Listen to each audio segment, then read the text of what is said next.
All right, this is your midday update on Ohio State football camp, Tuesday, June 15th, 2021. Joined by Marc Givler of BuckeyeScoop.com. I'm Tom Orr. This was a really interesting morning. There are three 5-stars on campus right now at this exact moment. Like that, this was Yes. I don't think we were necessarily expecting that. One of those 5-stars this morning, 2023 5-star DJ Hicks. He's out of Texas. We got to watch him work quite a bit this morning. I mean, like a lot of times you can sort of just like look from a distance and that's like, aha, I have found the 5-star. My untrained eye has located the 5-star on this field. That was like, yeah, okay, that looks like a kid who probably deserves a 5-star rating. Yeah, super explosive, strong. He's 265 pounds already, which he was working inside and one-on-one. So that makes you kind of wonder, could he be a 3 tech? But then you watch him on the edge, and he's long, and he's got that great burst and first step. So I thought he had a great day. He's going to go inside and talk to Ryan Day. I assume probably by the time this video is even posted, he's going to have an offer from Ohio State. And he indicated that the Buckeyes are in good shape to get one of his officials in the spring. So good start. Mm-hmm. We'll see how this goes. It's a national battle. He's from Texas, but he went to Alabama, Clemson, Georgia this past week. So everybody's involved right now. It was funny listening to him. You did a one-on-one interview with him. You can also find it on our YouTube channel. It was very funny listening to him talk about. You asked him like, so where have you gone so far, and where are you headed next? And it was just like, and he had to think about it. It was like the top 10 schools in the country, and it was like, oh yeah, I forgot, I'm going to Georgia next, or LSU after that, and it was like. It was, like the old, if this is Tuesday, this must be Denmark kind of like European tours. That sounds what it sounds like for him. But, I mean, if you've got interest from all those different schools, like, probably means you're a pretty good player. Yeah, and Larry Johnson, you can tell Larry Johnson was watching him very closely during a lot of those drills. Another guy we saw who was kind of interesting was Sydir Mitchell, defensive tackle out of New Jersey. He's a big dude. I mean, he was listed at 340, 350, a big dude. He can move, too. Yep. He was doing some of the agility drills early, and then he hurt his leg, so we didn't get to see that much. But, I mean, I came away impressed in the little bit that we saw, very impressed with Sydir Mitchell as well. Yeah, very impressive how well he was moving at his size. Unfortunately, rolled an ankle on one of the bag drills and wasn't able to do one-on-ones. But huge upper body, just broad kid, obviously a true nose tackle. I thought he did enough, maybe not for an offer today, but I thought he did enough to at least, put him on, your priority list for, the fall for game film and kind of see how the game film matches up. But that was impressive watching him move around. It was the first time I'd seen him. So. Yeah, and he's someone I think our Alex Gleitman knows a little bit better, being a New Jersey prospect. So that was certainly one that we'll be following pretty closely for Buckeye Scoop. I mean, I think you're right. I mean, Hicks certainly, I would assume, probably has an offer now. If he by the time you're watching this, if not right now, we're not in Ryan Day's office, but I suspect I know what's going on in there. I mean, it sounded like with Hicks, Larry Johnson might be like a difference maker in terms of Ohio State. Like, if you're looking at the top 10 schools in the country and you're not an Ohio kid, why would you come to Ohio State? Well, the answer with defensive linemen so often is Larry Johnson. That sounded like that might be the case with him as well. I asked him and his dad the exact same question. What brought you all the way up here? You've been doing all the Southeast schools and the Texas schools. They said the opportunity to work with Larry Johnson for the day. And they couldn't pass that up. And I think the interesting dynamic here is there's going to be some things working against them, geography and everything else. But, the fact that his dad is his position coach, his dad is a high school defensive line coach.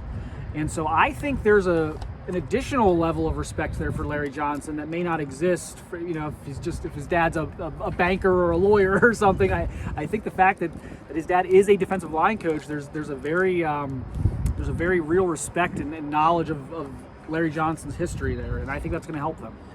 I thought the same thing this morning that I think every time I watch Larry Johnson work one of these camps. This is probably about the 6,000th one of these camps that he's doing, and it's like every single time he's watching every single rep, and he's cheering for the kids, and he's telling them, get down, hey, get lower, stay low, get flexible, get good bend, get down, drop the towel. But I cannot believe the enthusiasm he has for these camps, which 98% of the kids are not going to play for him in college. It kind of gives you a little bit of a glimpse at what it must be like to play for him and why he's such a beloved figure. There are coaches who don't like these things. Mm-hmm. They're out here, 90% of the kids here aren't going to be able to play for them. It's, sun beating down on them. Why am I doing this? Larry Johnson, I often wonder if he could either do this or coach on game days. I think he might actually rather do this. He's a teacher. That's just how he is.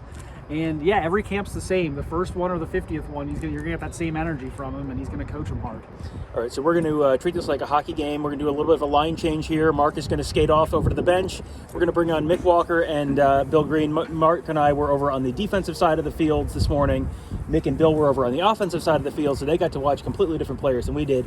Let's start with Trevor Lau. You got to talk to him a little bit this morning. Yeah. He's a 2023 out of Indianapolis. Not someone who is necessarily like super high on everyone's radar coming into the day, but I mean, you sounded very impressed with him. I really liked him. Very flexible, very quick, great footwork, and probably in that 6'5" range and good arm length, and he just did everything well. He was so technically sound. I liked everything about him, you know. I mean, and he's got a bunch of offers right now. The Michigan States, the Indianas, that group, and hearing from Notre Dame. Ohio State took him inside. He's in there with the coaches right now. I'm not sure he would be a kid you'd offer today. It won't shock me if they do. He's the guy that they're definitely going to track. I mean, he was a guy that really, sometimes you see people, you know, when Shamar Stewart's here, he looks good when he gets out of his car. Whatever he does, he could drop his phone on the ground, pick it up, and you think, man, that was unbelievable. With Trevor Lau, he was a guy that grew on you with every rep, with every drill. It was like, man, that was better. You know, he was a guy that really grew on me, and I would think Coach Tadrawa and those guys probably felt the same way. So, you know, really high on Trevor Lau. And, you know, generally, historically, if you're an offensive lineman and you have a Michigan State offer, that's like a little bit of a bonus in your, you know, it's like a Wisconsin offer, a Michigan State offer. Like, these are programs that evaluate offensive linemen pretty well. He's a solid 4-star kid to me, I would say, and I liked him a lot, and we're going to see where this recruitment goes. You know, like I say, he's hearing most from Notre Dame and Ohio State at the schools that have not offered yet. And Isaiah Robinson, 2023 offensive lineman out of Texas, came in. We were all excited to see him, and then he didn't really do much because he had an old knee injury. But you got to talk to him a little bit. What'd you hear from Isaiah? Yeah. So the big thing is, I tweeted before the camp. We had another guy Thompson asked about is Cash Cleveland, another Texas guy. We mentioned DJ Hicks earlier. There was a big Texas contingent this morning, which was nice to see. But when you talk about Isaiah, this is a guy that didn't really hear much from Ohio State before the camp. He was sent an invite to come camp. After that, he's only come from there. So whether it was Coach Stud, Coach Kennedy Cook, none of those guys were really on Isaiah before this camp. So for him to make this camp up here, come up, make the trip after all the journeys had, it shows a lot about what he feels about Ohio State and where he wants to potentially play college football. And just from, like Bill said with Shamar Stewart, not to the same vein, because Shamar's a rare prospect, a 6-star guy at Buckeye Scoop. But Isaiah is a guy that when we were all standing around looking at body types and whatnot in the camp, you go, all right, who's that kid over there in the gold helmet? He was a very impressive kid from what we got to see, whether he was just moving around a little bit during some drills and whatnot. You mentioned Cash Cleveland, 2024 offensive lineman, also up from Texas. I mean, he's from the same high school as Jackson Smith and Jigba in Rockwall, Texas, or same town. Right? He's from their rival school. The rival school, same town, different high school. What did you see out of him? Either one of you guys? He's a nasty kid. Yeah, he's like Drake Jackson, if you remember him, the kid that went to Kentucky and used to come to these camps and beat the heck out of everybody. He's from that mold. I mean, he's not the most physically gifted kid in the world, so he's going to have to pound people, beat him in the ground to win, and that looks like that's his MO, and that's the way he wants to play. Similar vein to what I talked about with Isaiah, Cash is a guy that you do have to factor in that he has a brother that is a walk-on here at Ohio State, so they were bringing him up and whatnot. But still, to bring for a 2024 guy that will likely play college football at some level to come up here at Ohio State at this level so far from Texas, it speaks about how he feels about the Buckeyes and what he wanted to do with it, what he wanted to do today. All right, and right before we hit record, you spotted another 5-star today, walking onto the practice field. Let everyone know who that was. Yeah, so after this past weekend, Sonny Styles, 5-star safety out of Pickerington Central High School. He took his brother and Lorenzo. Everybody knows who Lorenzo is. They moved him into Notre Dame. Sonny's back today to come to support his cousin. But obviously, I mean, he's going to be here. He's a competitive guy. I doubt he works out today, but still to be around. He already got a quick conversation in with Al Washington. You know that Kerry Combs will be talking to him. You know that Matt Barnes will talk to him. Imagine Ryan Day will come out of his office for a little bit and talk to him there in that setting. He's just a guy that they're going to continue to get on because obviously when Notre Dame builds some momentum, him getting to see it this weekend, he's going to go up there this fall to go visit games and watch games. So just get these times with him whenever he's on campus. It's going to be big. So having him here today is a big bonus for the Ohio State staff. And what Mick just mentioned really is something I'm going to be tracking. You know, I'm not a big interview and look at the quotes guy. Like I've been in this too long. You mentioned, where does he go this fall? And I want to know, where does he go this fall? Where does he spend his Saturdays? Does he go to Notre Dame? Does he come here? And that's going to tell me a lot more than his interviews where he loves everybody and everybody's great.